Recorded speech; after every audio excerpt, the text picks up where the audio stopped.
High, hello, Namaste. From Indian किचनमध्ये आपलं मनापासून स्वागत. आज आपण बघणार आहोत अगदी चटपटीत आंबट गोड अशी कैरीची कढी कशी करायची. कढीचे तर प्रकार बरेच आहेत. आपण बेसनाची कढी करतो, भोपळ्याची कढी करतो. बेसनामध्ये ही गुजरातची कढी आली, राजस्थानी कढी आली, महाराष्ट्रीयन कढी आहे. तशीच आपण प्रकार सारखेच, थोडेसे जिन्नसही सारखे, तशाच पद्धतीने आज आपण करणार आहोत कैरीची कढी.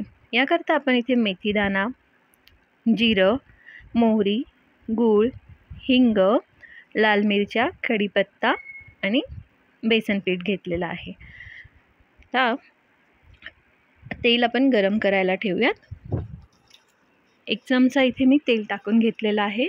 इथे तुम्हाला आवडत असेल तर तुम्ही तुपाचा वापरही करू शकतात. भोपळ्याच्या कढीचा व्हिडिओही मी आधी टाकलेला आहे. तुम्हाला बघायचं असेल तर तुम्ही तो व्हिडिओ बघू शकतात.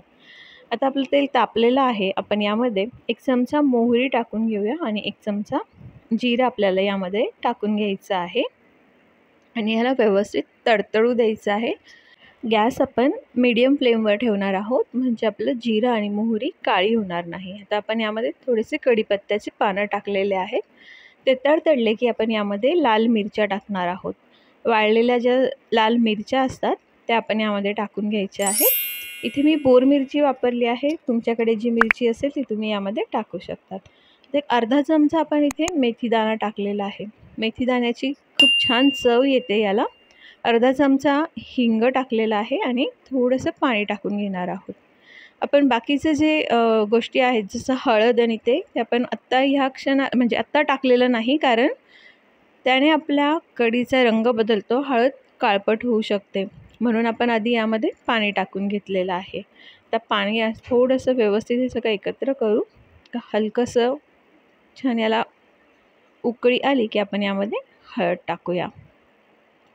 हळद जर सुरुवातीला टाकली तर काळपट होते आणि फोडणी जळते, त्यामुळे रंग बदलतो कढीचा, म्हणून आपण यामध्ये हळद नंतर टाकायची आहे. आता यामध्ये मी जी मिरची टाकलेली आहे ती तिखट आहे, म्हणून आपण इथे अर्धा चमचा काश्मीरी लाल तिखट टाकलेलं आहे. आपल्याला इथे जास्त टाकायचं नाही. तुमच्या मिरचीच्या तिखटपणावर तुम्ही इथे तिखटाचं प्रमाण ठरवू शकतात. आता आपण जी कैरी किसून ठेवलेली होती ती यामध्ये टाकून घेणार आहोत आणि याला छान व्यवस्थित हलवूया आणि अजून पाणी पण टाकूया. ही कढी अशी खूप घट्ट नसते, तिला थोडं पातळच ठेवायचं असतं आपल्याला, त्यामुळे आपल्याला यामध्ये पाण्याचं प्रमाण थोडंसं जास्त ठेवायचं आहे. अजून आपण 1 ग्लास पाणी यामध्ये टाकून घेतलेलं आहे. आपली कैरी थोडीशी वाफली जाईल इतपत आपल्याला याला उकळवून घ्यायचं आहे. आपली कैरी व्यवस्थित वाफून होईल एवढं आपल्याला याला उकळवायचं आहे. आता यामध्ये आपण टाकणार आहोत गूळ. इथे मी अर्धी वाटी गूळ घेतलेला आहे. गुळाचं प्रमाणही आपल्या कैरीच्या आंबटपणावर कमी जास्त करायचं आहे. आता आपण इथे जे डाळीचं पीठ घेतलं होतं, इथे मी मुगाच्या डाळीचं पीठ वापरलेलं आहे. तुम्ही चणा डाळीचं पीठ वापरू शकतात.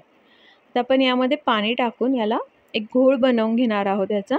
पण एकदम पाणी टाकायचं नाही आहे. आपल्याला माहिती आहे पाणी जर टाकलं एकदम पिठामध्ये तर याचे गुठळे तयार होतात, गाठी तयार होतात यामध्ये आणि मग त्या मोडायला त्रास होतो, म्हणून आपण थोडं थोडं करून यामध्ये पाणी टाकून याचा छान घोळ बनवून घेणार आहोत पातळसा. आता एवढा एक मोठी अशी कैरी मी इथे घेतलेली आहे आणि त्या कैरीसाठी साधारण 1.5 चमचा आपण इथे डाळीचं पीठ घेतलेलं आहे. याला छान एकत्र करून घ्यायचं आहे आणि मग आपण हा जो घोळ आहे बनवलेला हा या मिश्रणामध्ये टाकून घेणार आहोत. पीठ टाकल्यानंतर याला पटकन हलवायचं आहे आणि व्यवस्थित हलवत राहायचं आहे, नाहीतर डाळीचं पीठ खाली बसतं आणि कडक गोळा तयार होतो त्याचा. त्यामुळे आपल्याला याला व्यवस्थित हलवत राहायचं आहे. पीठ पूर्ण पाण्यामध्ये मिक्स होत नाही तोपर्यंत त्याला नीटनेटकं हलवायचं आहे. आता हे आपल्याला इतकी घट्ट करायची नाही आहे की ते अगदीच आपली जी कढी असते एवढं घट्ट याला आपलं करायचं नाही आहे. हा जो सार असतो कैरीचा किंवा कढी असते ही ना जरा पातळ असते. जसं आपण सुपाची कन्सिस्टन्सी ठेवतो ना, त्या पद्धतीने आपल्याला याचीही कन्सिस्टन्सी ठेवायची आहे. तर यामध्ये आपण टाकणार आहोत चवीपुरतं मीठ.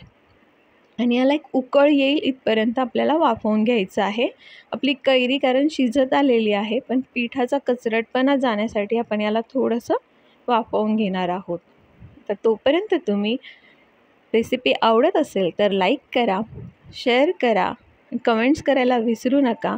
चॅनलवर नवीन असाल तर सबस्क्राईब करायला विसरू नका. शेजारील बेल आयकॉनवर क्लिक करा, म्हणजे येणाऱ्या प्रत्येक नवीन व्हिडिओचं नोटिफिकेशन तुम्हाला मिळत राहील. इथे आपली कढी छान तयार झालेली आहे. गॅस बंद केलेला आहे आणि ही एका सर्विंग बाउलमध्ये काढून घेतलेली आहे. तुम्हीही नक्की करून बघा. थँक्यू.